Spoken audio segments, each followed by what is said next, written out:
Do you want to make cakes?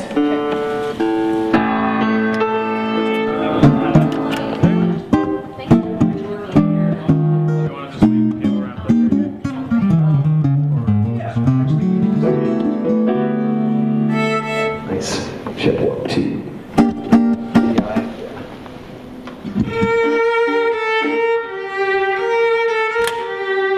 Doing a bit of sound check, getting all the instruments sounding good. I'm gonna dive in with these stuffed animals as soon as we're done, and I don't know, one of the ladies warned me about that already, so.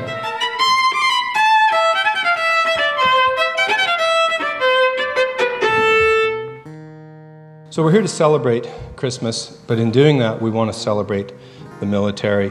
The cause for tonight's event, and many of you know the format of the events that I've been involved with, which is I'll pay for the cost of the party as long as you'll bring a charity check or a contribution of some kind, and I always call it make it meaningful to you, and then quite tongue-in-cheek I joke and say, but to be meaningful to me, just double it, because I know you can always dig a little deeper. But the real point is that everybody here is participating in some way in celebrating our troops. Troops are often out of sight. Part of the reason, they're in the front lines in the military.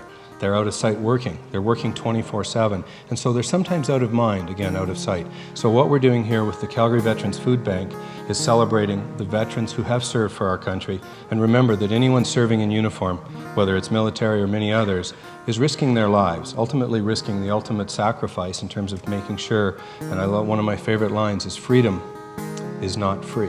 And we have to remember that there are people on the front lines tonight allowing us to be here. Looking back at all the things he didn't do in these black boots, all the fields of love he didn't walk through in these black boots, all the prayers and melodies that he didn't trust in these black boots, all that's left, all that's left, all that's left is Rexos. I got to tell you a little joke. My 7-year-old nephew there, he said, could you tell the joke tonight? He told me the joke. He says, could you tell it to the crowd? So I'm going to tell the little joke he told me, about 7. He says, Uncle Don there, he says, how come the crack in your bum is like this instead of like this? I said, I don't know. Why? And he goes, because if it was like this, you'd go down the slide and go, pretty cute for a 7-year-old there, you know? Well, Mario plays piano every Friday at the Hollywood, and they took me down to see her, and they asked me if I would. Oh, would you? I do a little number, so I sang with all my might. He said, tell me, are you a Christian child? I said, This is my dog. I'm going to introduce Maya. Come on, Mumu. Now, I'm going to tell a bit of a story here about Mumu. Her legal registered name is O'Flanagan Calgary Flames.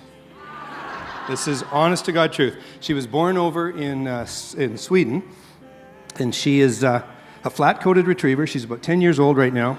She gave birth to a litter of 10 pups the night that the Calgary Flames were beat by Tampa on the last game, the 7th game. Had they won, she was going to be front page of the Calgary Herald giving birth to these pups. So she missed her moment by only a little.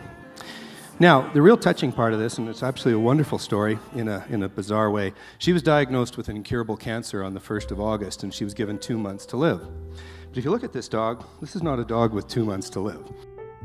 We had a huge tumor removed from her chest, and then I actually reached out through social network, just like Nenshi, and I said, hey, what do I do with this dog that's got a problem? And believe it or not, I had a number of people respond, and one of the things we started her on, besides chemotherapy, was, and that was in early August, was a root called chaga, which is taken, it's a fungus that grows on the north side of birch trees somewhere in Ontario and in Russia. Anyway, someone said, I'll get it for you. So she's been on her tea supplement, the chaga. She also gets bone marrow from turkeys. This is a little energy wand that we bought, and do these things make sense? She's living proof that maybe they do. So it's an energy wand. So you put chemo and chaga and an energy wand and a lot of love and a little turkey bone marrow, and we've got Maya. Now, Maya, why don't you go off to take a look at Hillary? Off you go. Now, I've also, for the last 4 or 5 years, been going with a dear friend of mine, Margaret Clark, to one of the women's shelters, the Iwatan, on Christmas morning, just to visit whoever's there. This past year, I met someone who's going to join us in a moment, but she was in the shelter.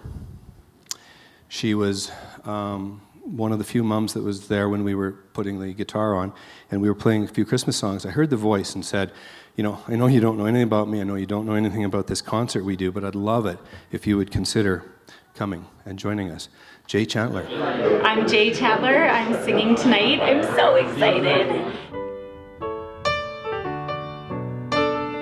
Breath of heaven, hold me together, be forever near me. Breath of heaven. Last Christmas, I woke up in a shelter with my 2 children, and I was feeling complete devastation, hopelessness, and I was definitely not in the Christmas spirit. And I walked down this staircase and I saw Maya, and my heart smiled, and the day just got better from there. Brett was there, Dr. Margaret was there, and my kids loved it, and it was really special. For you are holy.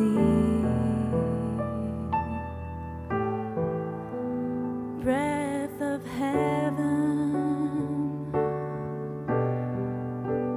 breath of heaven, breath of heaven.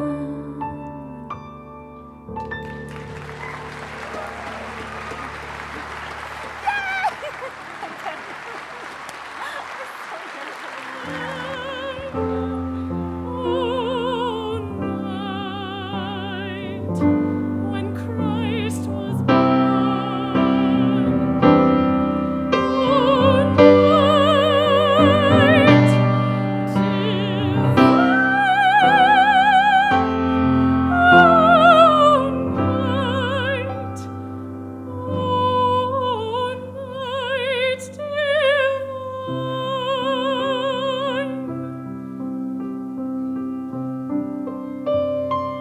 Now, you know, I get the chance to hang with a few of the boys there, and I got a chance to go over to Fanuff's place there for dinner one night. Him and his girlfriend invited me over to dinner, and horrible thing happened there, folks. Horrible thing. It was, you know, she tripped on a dog toy and broke her leg right in front of us there. It was a horrible thing, and Fanuff, freaking out, he looks at me and goes, "Grapes, what's the number for 911?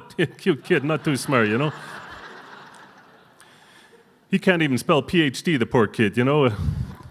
But I gave him the number there, and he gets on the speakerphone with the operator, and he says, "You got to get down here right away, eh? My girlfriend, she broke her leg." And the operator says, "Where do you live?" And Fanuff said, "Down at the end of Eucalyptus Drive." And the operator said, "Could you spell that for me?" Oh, Fanuff looked like a deer in headlights, eh? He says, "How about I drag her down the end of Oak Street? You pick her up there, eh?"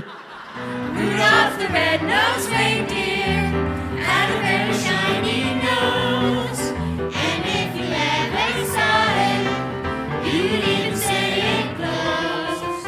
All of the other reindeer used to laugh and call him names. They never let poor Rudolph join in any reindeer games. Then one foggy Christmas Eve, Santa Claus said, "Rudolph, with your nose so bright, won't you guide my sleigh tonight?" And all the reindeers loved him, and they shouted out with glee, "Rudolph the red-nosed reindeer, you're the darkest history."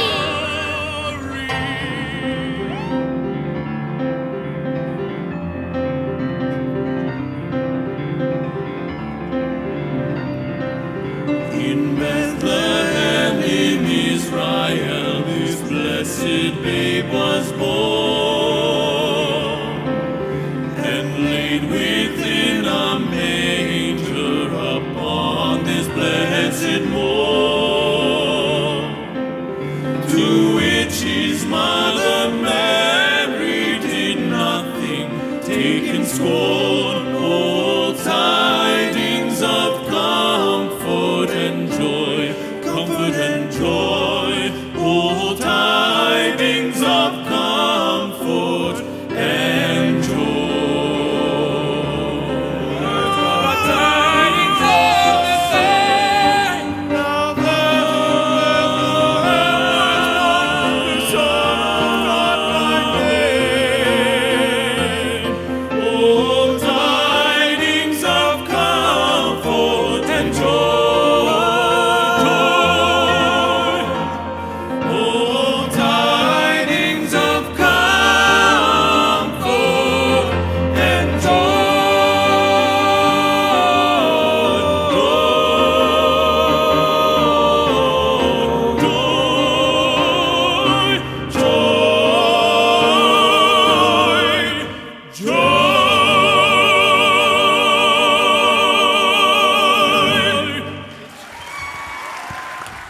The last message I want to leave you with is we've raised already over $80,000 tonight for the veterans. So thank you.